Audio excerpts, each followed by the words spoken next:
오늘은 현실을 본 눈과 약속을 본 눈이라는 제목으로 하나님 말씀 나누고 기도하겠습니다. 어느 유명한 신발 회사에서 한 직원을 아프리카의 한 나라로 보냈습니다. 한 직원을 보내서 그곳에서 이제 신발을 어떻게 팔 건가에 대한 부분을 이제 보게 한 거죠. 그런데 그 사람이 아프리카의 그 나라에 가서 보고는 본사에 연락하기를 여기는 아무도 신발을 신고 다니는 사람이 없습니다. 여기서는 신발 장사가 안 될 것 같습니다. 그렇게 보고를 한 것입니다. 그래서 회사에서 다른 직원을 한 사람을 다시 보낸 겁니다. 그 직원이 가서 그곳을 이제 보고서는 본사에 연락을 취합니다. 여기는 신발 신는 사람들이 너무 많습니다. 10만 박스만 여기로 보내주십시오. 여기에는 모든 사람들이 다 신발을 신어야 될 것 같습니다. 이렇게 본사에 보고를 했다라는 것입니다. 여러분, 같은 상황을 보는데 어떤 눈으로 그 상황을 보았는가, 그 상황에 대한 부분을 해석했는가가 이처럼 여러분 큰 차이를 만들어내고 있어요. 여러분, 이처럼 사람들에게는 보는 눈이 굉장히 중요합니다. 더욱이 여러분, 우리 믿음의 사람들이 가져야 될 눈이라는 것이 있죠. 그 눈이 여러분 어떤 눈입니까? 믿음의 눈이라는 것입니다. 하나님의 약속을 믿고 믿음으로 세상을 바라보고 읽고 해석해내는 능력이요. 이게 승리하는 인생이 되기 위해서 굉장히 중요한 요소라고 할 수 있는 것이죠. 오늘 본문 말씀도 우리에게 이 내용을 교훈해 주는데요. 오늘 본문은 믿음의 눈으로 하나님께서 주신 약속의 땅을 바라본 사람들과 현실만을 바라본 사람들과의 극명한 차이를 말씀해 주고 있습니다. 여러분, 1절과 2절 말씀을 보시면 하나님께서 모세에게 가나안 땅을 정탐하도록 명령을 하십니다. 여기서 이제 중요한 표현이 2절에 있는 표현인데, 여기에 표현해 보면 내가 이스라엘 자손에게 주는 가나안 땅을 정탐하게 하되, 이 표현이 이제 중요한 것입니다. 여러분, 이 말씀은 어떤 내용이겠어요? 하나님의 군대로 부름을 받은 이스라엘 백성에게 하나님께서 다시금 주지시키고 있는 게 뭡니까? 내가 너희들의 대장이다라는 것입니다. 내가 너희들의 대장으로서 내가 그 땅을 정복해서 너희에게 내가 약속한 땅을 줄 것이다, 이렇게 말씀을 하고 계신 것입니다. 여러분, 여기서 알 수 있는 것이 뭡니까? 이스라엘 자손들이 계속해서 광야의 삶에 있어서 우리가 보아온 것처럼 실패를 거듭하고 있어요. 하나님 앞에서의 불신앙을 계속해서 드러내면서 하나님을 원망하고 불평한 내용들을 우리가 계속해서 보았지 않습니까? 그런데 하나님께서 다시금 그들을 인도하여서 그들로 하여금 이제는 하나님께서 직접 약속하신 가나안 땅을 정탐하도록 만들어요. 그런데 여기에서 말씀하신 바 내가 이스라엘 자손에게 주는 가나안 땅, 분명히 그렇게 말씀하시죠. 이스라엘 백성은 하나님 앞에서 신실하지 못해서 계속해서 넘어짐에 반해 하나님께서는 어떻게 하시는 거예요? 하나님은 그 백성이 하나님 앞에서 계속해서 불평하고 원망하지만 하나님은 그 약속을 지키기 위해서 신실하게 계속해서 그 일들을 행하시는 거예요.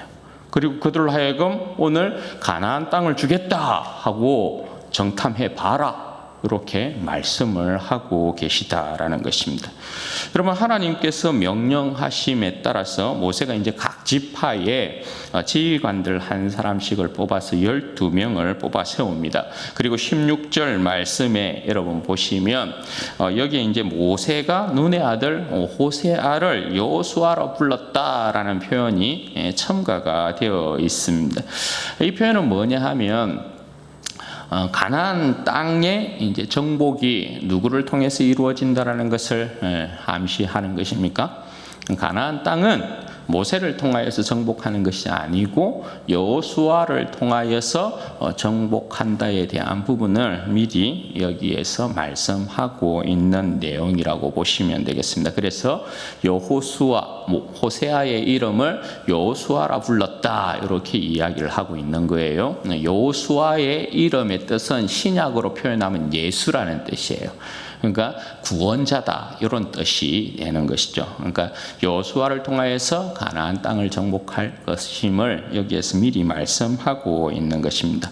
그리고 이제 모세가 정탐꾼들을 보내면서 준 임무가 18절에서 20절이에요. 그것에 보면 어떻게 되어 있습니까? 모세가 그들에게 이제 명령을 하기를 그 땅으로 가서 그 땅 거민이 강한지 약한지 또 많은지 적은지의 여부를 알아보라. 그리고 땅은 좋은지 나쁜지, 그리고 그들이 거주하고 있는 곳이 진영인지, 그러니까 여기서 진영이라는 것은 그들이 장막을 치고 있는지 아니면 그들이 산성에서 요새에서 거하고 있는지를 확인하도록 하여라, 그렇게 이제 말씀을 하고 있는 거고, 또 토지가 비옥한지 메마른지 나무가 있는지 없는지를 살펴오라, 그렇게 명령을 하고 있습니다. 그리고 저들에게 담대하라, 이렇게 응원을 하면서 그때가 이제 그 땅에 곡식을 거둘 점이 되어 가지고 그 땅의 실과도 가지고 오라, 이렇게 이제 말씀을 명령을 하고 있습니다. 그렇게 이제 12명의 정탐꾼이 모세의 명령을 쫓아서 가나안 땅으로 올라가는데, 그들이 이런 곳이 여러분 어디라고 되어 있습니까? 헤브론, 이렇게 되어 있어요. 헤브론. 그들이 가나안 땅으로 이렇게 올라갔는데 헤브론 땅에 도착을 하게 됩니다. 여러분 헤브론 많이 들어보셨죠? 헤브론 여러분 어떤 곳입니까? 주로 창세기에 보면 헤브론이라는 지역이 많이 언급되고 있는 것을 보게 되죠. 이 헤브론은 아브라함의 주 무대였지 않습니까? 아브라함을 비롯하여서 그곳에는 사라도, 이삭도, 야곱도 그곳에 다 장사되어 있습니다. 모든 저들의 아브라함을 비롯한, 그러니까 믿음의 조상들, 그 모든 조상들이 하나님의 약속을 소망하고 묻혀 있는 땅이 헤브론 땅이에요. 그곳에 지금 하나님의 약속의 말씀을 따라서 하나님께서 아브라함에게 약속하셨잖아요. 4대 만에 다시금 돌아오게끔 만들겠다. 그리고 이 땅을 너의 후손들에게 주겠다. 그렇게 약속하셨잖아요. 오늘 그 후손들이 드디어 헤브론 땅을 보고 있는 것이란 말입니다. 그리고 여러분 이 헤브론 땅을 이야기할 때 오늘 말씀해 보면 소안보다, 그러니까 애굽의 소안을 이야기하는 거예요. 애굽의 소안보다 7년 전에 세워졌다, 그렇게 말씀을 하고 있어요. 여러분 헤브론을 당대의 정치, 문화, 경제의 중심지라고 할 수 있는 애굽의 소안과 비교하여서 먼저 세워졌다, 이렇게 말씀하는 이유는 뭐냐 하면 저들 조상과 함께한 하나님의 역사가 먼저다라는 것을 말씀하는 것입니다. 하나님의 역사 안에 세상의 역사라는 것이 들어와서 봉사하는 것이지, 하나님께서 그 조상, 하나님께서 그 조상 아브라함과 함께한 약속에 따라서 세상의 역사라는 것이 들어와 봉사하는 것이지, 세상의 역사가 먼저 선 것이 아니라는 것입니다. 그래서 헤브론이 애굽의 소안보다 7년 전에 세워졌다에 대한 부분을 그렇게 강조를 하고 있는 것입니다. 그러면 여러분 12명의 정탐꾼들은 그 조상의 하나님, 신실하신 하나님의 약속을 그곳에서 어떻게 해야 되는 거예요? 다시금 확인해야 되는 것이에요. 헤브론 땅에서 하나님께서 그 조상 아브라함에게 가나안 땅을 주시겠다 하신 그 약속을 다시금 그들은 되새겨야 하는 것이죠. 그런데 여러분 그곳에서는 누가 있었다고요? 그곳에 딱 보니까 아낙 자손, 아히만, 세세, 달매가 있었다 그렇게 이야기를 하고 있어요. 그럼 여러분 이들은 어떤 반응을 보여야 됩니까? 분해하고 억울해해야 되는 것이죠. 왜냐하면 하나님께서 그 땅을 그들에게 허락하시겠다 약속하셨기 때문에. 그런데 이들이 지금 다른 자들이 그 땅을 차지하고 있는 거잖아요. 그러면 억울해하고 분해해야 하는 것이 맞는 겁니다. 그런데 이들이 어떤 눈으로 그것을 바라보고 또 어떤 마음을 가졌는지 여러분 잠시 뒤에 한번 보도록 하겠습니다. 그렇게 이제 12정탐꾼이 헤브론을 정탐하고 또 에스골 골짜기에 이르러서 그곳에서 포도송이를 이렇게 베었어요. 포도송이를 베었는데 얼마나 컸는지 모르겠어요. 그러니까 두 사람이 그것을 꿰어서 옮겼다 그렇게 이야기를 하거든요. 그리고 그곳에서 포도송이를 이렇게 베었기 때문에 에스골이라는 이름을 붙였다라는 것입니다. 에스골은 포도송이라는 뜻이거든요. 그러니까 그들이 비록 이제 어떻게 하는 거예요? 하나님의 은혜 가운데 가나안 땅을 들어가서 그곳의 곡식을 처음으로 가지고 오는 그런 이제 모습을 보이고 있는 것이란 말입니다. 이건 상징적으로 하나님께서 젖과 꿀이 흐르는 그 땅을 그 백성에게 주겠다에 대한 이제 내용을 이야기하고 있는 거죠. 그리고 그곳에서 석류와 무화과도 가지고 40일 동안의 정탐을 마치고 그 진영으로 돌아옵니다. 그들이 이제 진영으로 돌아와서 모세와 그 백성 앞에서 보고를 시작하는 것이죠. 처음에는 좋았습니다. 그곳에 가위를 딱 보이면서 과연 그것은 하나님께서 우리에게 주신 젖과 꿀이 흐르는 땅이다. 그 땅은 젖과 꿀이 흐르는 땅이다. 그렇게 이야기를 합니다. 그런데 28절부터 여러분 한번 보십시오. 보고에 있어서 반전이 일어나고 있습니다. 젖과 꿀이 흐르는 땅이긴 한데 그곳 거주민은 너무 강합디다. 너무 강합디다. 그리고 그 성읍은 심히 크고 그곳에 우리가 아낙 자손도 있는 것을 보았습니다. 그렇게 이야기를 합니다. 그리고 그곳에 족속들이 어떤 사람들은 어느 족속은 요새에 있고 어느 족속은 산지에 있고 어느 족속은 해변에 거주하고 있습니다. 그렇게 이야기를 하는 것입니다. 이 고백들은 전부 뭐냐 하면 그곳 좋기는 좋은데 그 땅이 좋긴 좋은데 정복은 불가합니다. 이런 뜻이에요. 정복은 할 수 없는 곳이에요. 이렇게 이야기를 하고 있어요. 여러분 여기에 보면 저들 조상이 그곳에 묻혀 있다라는 말이나 하나님의 언약이 신실하다라는 어떤 말이나 하나님께서 우리에게 주시고자 하는 땅을 아낙 자손이 차지하고 있어서 우리가 분하고 억울합디다 이렇게 이야기하는 내용이 없어요. 그냥 그 땅은 좋긴 좋은데 그냥 우리는 은간생신 이렇게 절대 그 땅을 정복할 수 없어요. 그래서 그냥 그곳에 모여 있는 모든 백성들의 마음을 철렁 내려앉게만 낙심케 만들고 있는 거예요.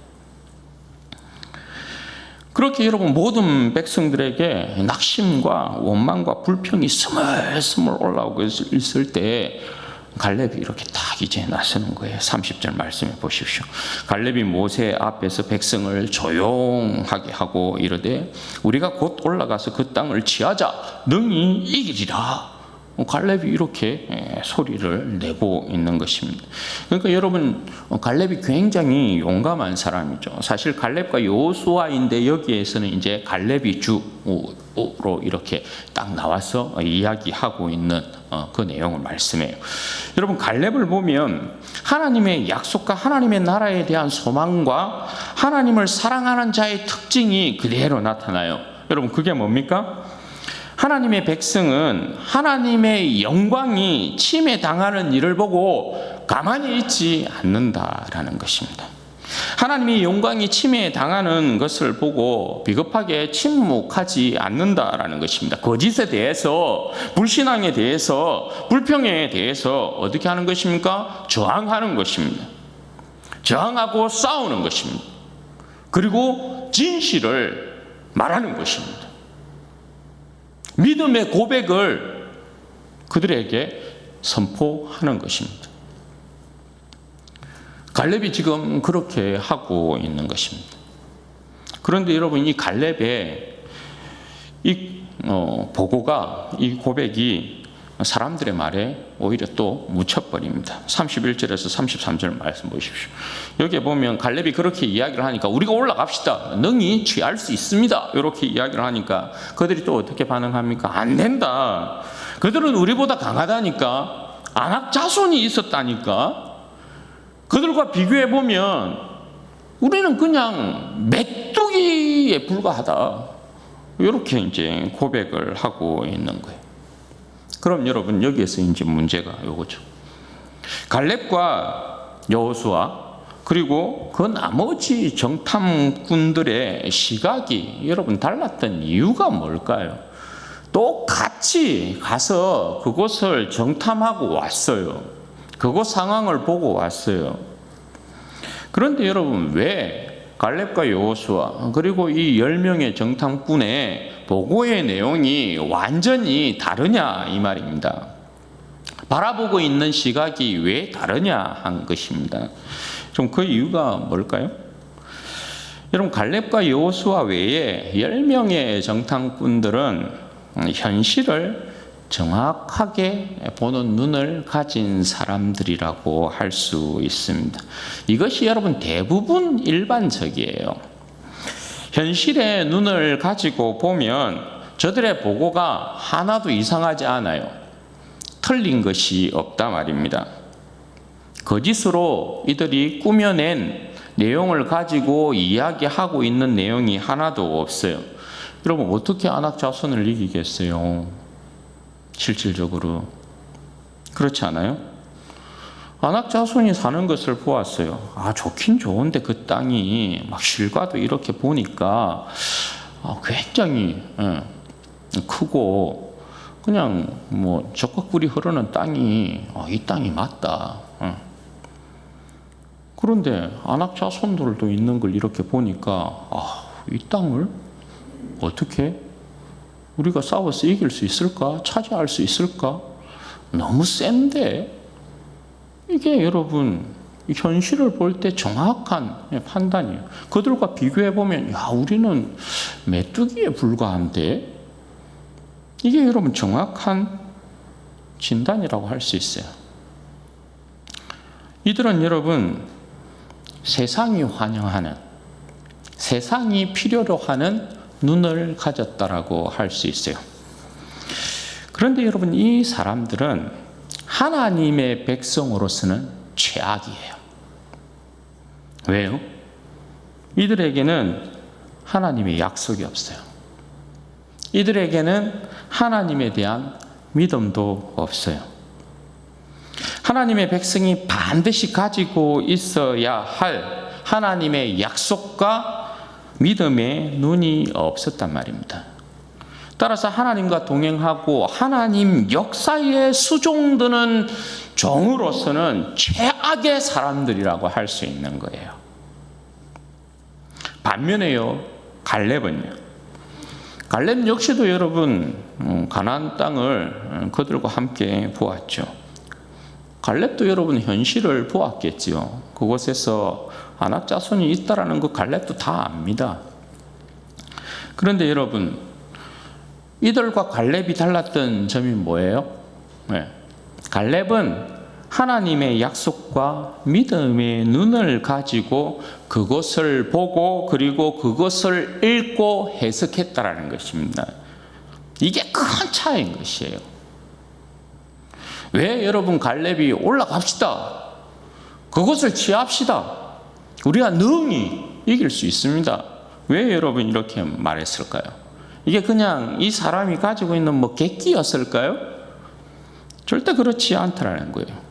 갈렙은 믿음의 눈을 가지고 하나님의 약속을 믿은 사람이다. 이걸 여러분 어디서 우리가 확인할 수 있느냐 하면 여호수아 14장 12절이에요. 이렇게 기록이 되어 있어요.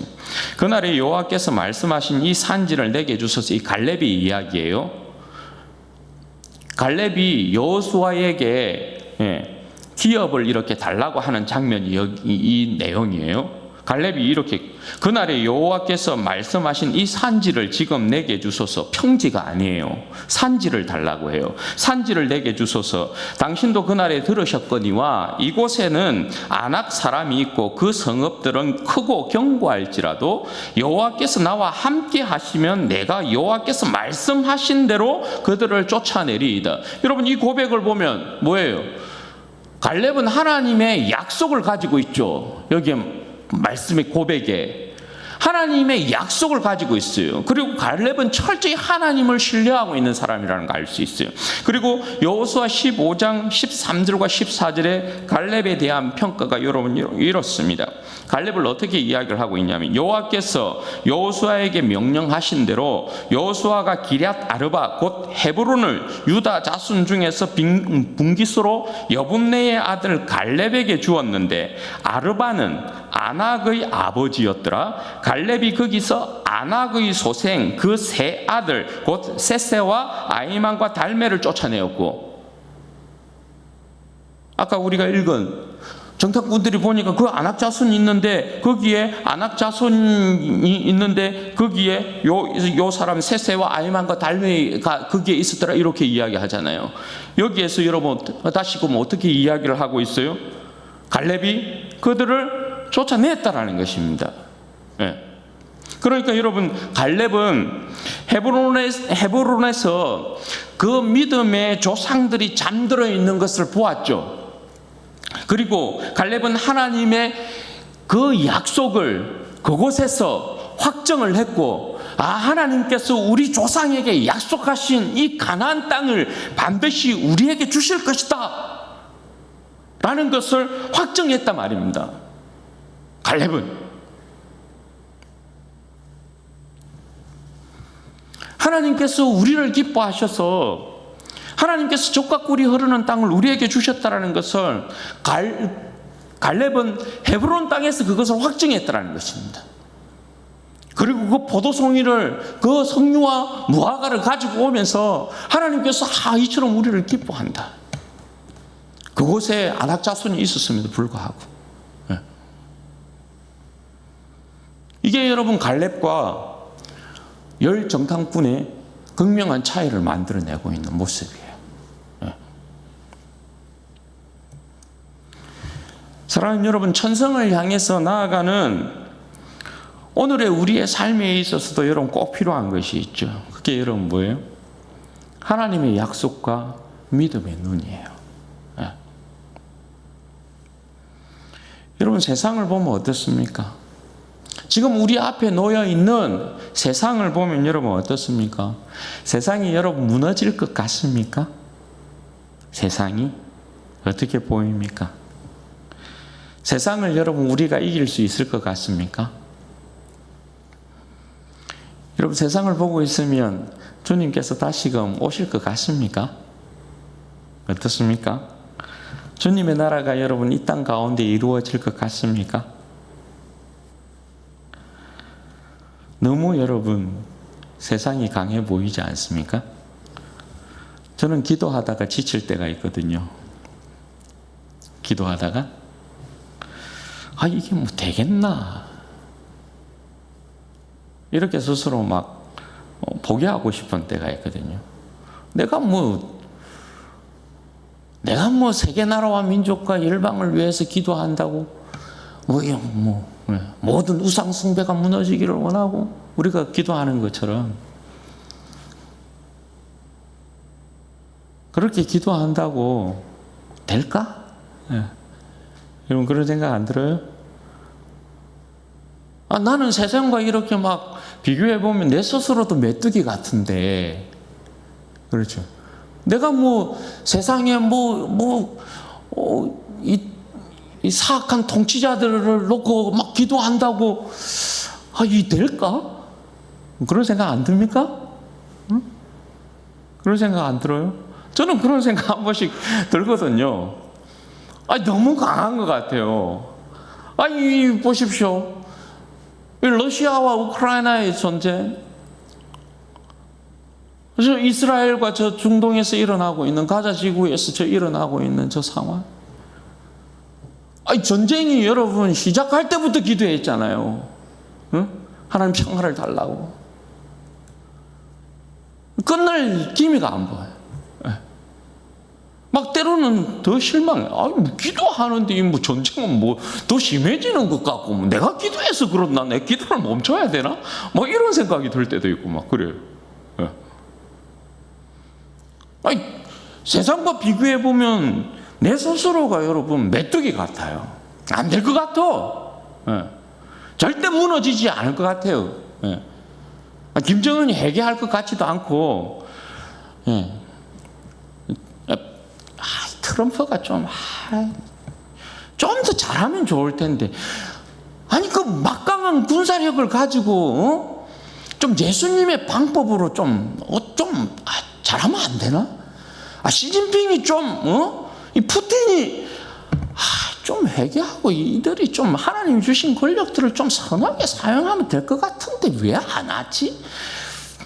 내가 기도한다고 되나? 그런 생각이 드는 거죠. 세상을 보면 그래요. 너무나 강한 안악자손들이 너무 많아요.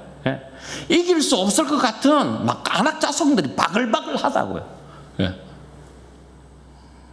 그래서 그냥 적당하게 현실과 타협하면서 그렇게 현실을 직시하고 그냥 적당히 사는 거예요.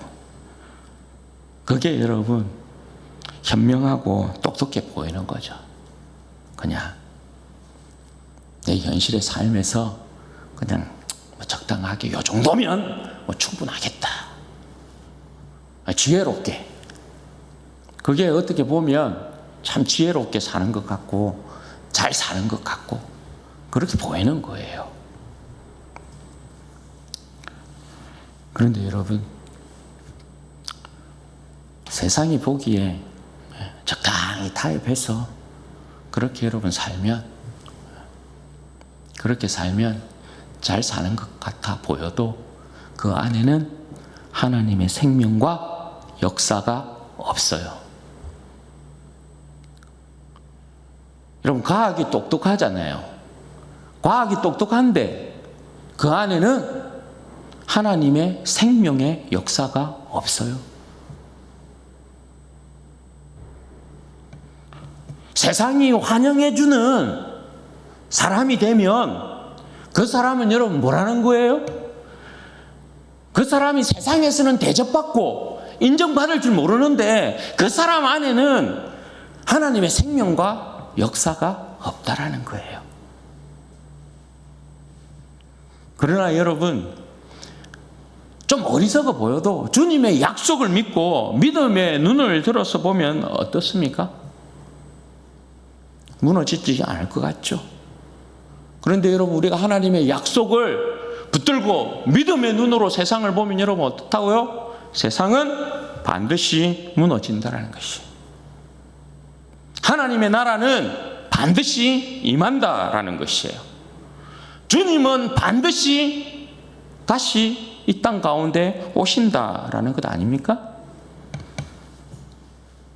믿음의 눈을 들고 보면 메뚜기와 같은 내 인생, 안악자손이 바글바글하는 이 세상 가운데 이길 수 없을 것 같지만 하나님의 약속을 붙들고 믿음의 눈을 가지고 내가 이 세상을 살아가면 내 인생이 진짜 이 세상을 이기는 승리자인 것을 알게 되는 것이죠. 여러분, 믿음의 눈을 들고 보면 나를 위해서 십자가에 못 박히시고 부활하신 주님께서 하나님 보좌 우편에 앉아 계시는 것이 보이는 것이고, 나를 위해 죽으시고 부활하신 주님께서 다시 이 세상 가운데 오실 것이 분명한 것입니다. 그러니까 여러분, 십자가 생각하고 주님의 그 약속을 여러분 생각하고 믿음의 눈으로 이 세상을 보고 읽고 해석해야 된다는 것입니다.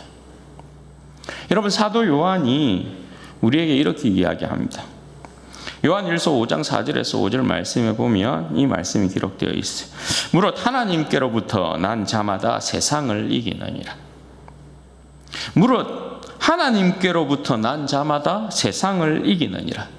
세상을 이기는 승리는 이것이니 우리의 뭐라고요? 믿음이니라. 예수께서 하나님의 아들이심을 믿는 자가 아니면 세상을 이기는 자가 누구냐? 여러분, 우리를 성경이 메뚜기라고 합니까? 응? 우리는 메뚜기가 아닙니다. 스스로 메뚜기라고 생각해서는 안 된다는 것입니다. 여러분, 예수님을 믿는 믿음을 가진 자면 세상을 이긴 자다 이렇게 선언하고 있잖아요. 그러면 진짜 강한 자가 누구라는 것입니까? 세상에서 지금 바글바글 되고 있는 안악 자손이 강한 자가 아니고 예수를 믿고 있는 우리가, 하나님의 약속을 붙들고 있는 우리가 진짜 강한 자라는 것입니다. 믿음을 가지고 있는 우리가 진짜 큰 자라는 것입니다. 사도 요한이 그렇게 여러분 선언하고 있잖아요. 누가 여러분 세상에 수많은 세상에 좋은 것들을 가진 자를 향하여서 당신이 세상을 이긴 자입니다 이렇게 선언하는 거 보았습니까? 아유, 저 사람 대단합니다. 아유, 저 사람 진짜 많은 부자입니다. 이렇게 할지는 몰라도 저 사람에 대해서, 그 사람에 대하여서 여러분 세상을 이긴 자입니다 이렇게 선언합니까? 그렇게 선언하지는 않습니다. 예? 그런데 여러분, 믿음을 가지고 있는 우리에 대하여서는 당신들이 세상을 이긴 자들이요 이렇게 선언한다는 것입니다. 이게 여러분 얼마나 우리에게 큰 은혜와 복입니까? 그럼 내가 세상을 이긴 자래요. 예. 진짜가 나라는 거라. 예. 여러분, 우리가 우리의 현실을 보면 거죠. 작아 보일 수 있고, 또 우리의 환경을 보면 불가능해 보일 수도 있고, 우리의 상황을 보면 물러나고 싶을 때도 있고, 그렇죠. 그런데 믿음을 가지고 서게 되면 무모해 보일 수 있지만, 믿음을 가지고 있으면 우리의 믿음 가운데는 하나님의 그 생명과 역사가 일어나는 것이어서 우리에게 주어진 현실, 우리에게 주어진 환경, 우리에게 주어진 상황, 부족하고 모자라고 어렵고 힘들어 보이지만 넉넉하게 여러분 이길 수 있다는 것입니다. 우리가 여러분 믿음을 가졌다는 건 뭡니까? 믿음을 가졌다는 건 내가 불리한 어떠한 현실에서, 상황 속에서, 환경 가운데서 내가 내 스스로 여러분 능력을 발휘해서 이길 수 있다는 이게 아니고, 내가 믿음을 가지고 있다는 건 내 안에 계신 주님께서 내 안에서 그 모든 힘들고 어려운 그 위험이나 환경들을 어떻게 한다라는 거예요? 이기게 만든다는 거죠. 내 안에 계신 주님께서 내 인생을 완성시킨다 이 말 아닙니까? 믿음을 가지고 있다는 건 그거예요. 믿음을 가지고서 내가 이긴다라는 것이 아니고, 믿음을 가지고 있는 내 안에 계신 대장이신 주님께서 나를 통하여서 승리하게 만든다는 거거든요. 그러니 여러분, 우리는 현실에 우리의 시선을 고정하는 것이 아니죠. 항상 우리의 시선은 어디에 있어야 돼요? 현실에 있는 것이 아니라 현실 너머에 계신 주님을 바라봐야 되는 거죠. 베드로가 우리가 알다시피 베드로가 여러분 주님 보고 이렇게 나아갔을 때에는 그 성난 파도를 보고 가라앉는 그런 일이 없었어요. 그런데 베드로가 여러분 성난 파도에 의해서 이렇게 물밑으로 가라앉을 때는 언제였어요? 주님에다가 시선을 두지 아니하고 성난 파도를 보니까 빠졌던 것 아닙니까? 그러니 여러분 우리는 우리의 삶에 있어서 문제를 여러분 바라보면 해결일 적이 없는 거예요. 항상 문제보다 크신 우리의 인생 자체를 붙들고 계신 우리 주님을 바라봐야 되는 거죠. 우리의 능력으로 이길 수 있는, 싸워서 이길 수 있는 이 세상이 여러분 아니에요. 그러므로 사랑하는 여러분, 오직 믿음의 눈으로, 믿음의 눈으로 인생을 해석하시기를 바라요. 여러분, 오직 환경이 아니라 주님의 약속을 붙들고 여러분 해석하시기를 바라요. 여러분, 상황이 아니라 말씀을 붙들고 해석하십시오. 여러분, 문제가 아니라 하나님으로 여러분 해석하셔야 돼요. 그리고 여러분, 갈렙처럼 우리가 고백하는 거죠. 올라가자, 취하자, 능히 이기리라. 여러분, 하나님을 사랑하고 하나님에 대한 약속과 그리고 천국에 대한 소망을 가진 사람은 결단코 여러분 하나님의 영광이 침해당하고 있는 상황을 보고 침묵하는 것이 아닙니다. 우리는 십자가의 군병이에요. 십자가의 군병으로 여러분 부름받았어요. 그럼 여러분 우리는 이 세상, 하나님이 지으신 이 세상 가운데 여전히 여러분 안악자손이 바글바글대면서 자신들이 힘이 있다라고 생각하고 그렇게 잘났다 하고 살아가는 이 세상 가운데 여러분 십자가의 군병인 우리들이 어떻게 해야 돼요? 거짓과 불의와 악에 대하여서 여러분 저항하고 싸워야 되는 거죠. 선으로 악을 이겨야 되는 거죠. 침묵하고 있으면 안 돼요. 우리 자신을 그러니까 주님께서 사용하실 수 있도록 내어드려야 되는 것이에요. 내어드리면 주님께서 우리 자신을 통하여서 일하고자 하는 그 역사를 이루신단 말입니다. 여러분 기억하십시오. 하나님은 오늘도 믿음의 사람을 통해서 여러분 역사를 이루어 가시고 약속을 붙든 자를 통해서 하나님의 승리를 여러분 이루시고 순종하는 자를 통해서 하나님의 나라를 이루십니다. 그러므로 사랑하는 우리 모든 성도들이 이 시대를 살아감에 있어서 하나님의 그 약속과 믿음의 눈을 들어서 주님을 바라보고 우리의 주어진 인생을 읽고 해석해내고 이 세상을 읽고 해석해내고 그래서 이 세상을 믿음의 눈으로 넉넉히 여러분 이겨내시고 우리 하나님 앞에서 정말 아름답게 쓰임받는 주님 앞에 충성된 십자가의 군병들 되시기를 주님의 이름으로 축원드립니다. 아멘. 같이 한번 기도하십시다. 여러분 이 시간에 기도할 때에 그렇게 기도하면 좋겠습니다. 여러분 우리가 하나님의 약속, 믿음의 눈을 들고 주님 바라보지 아니하면 이 세상 절대 여러분 이길 수 없어요. 우리는 지금도 주님의 약속 붙들고 있는 것 아닙니까? 그죠?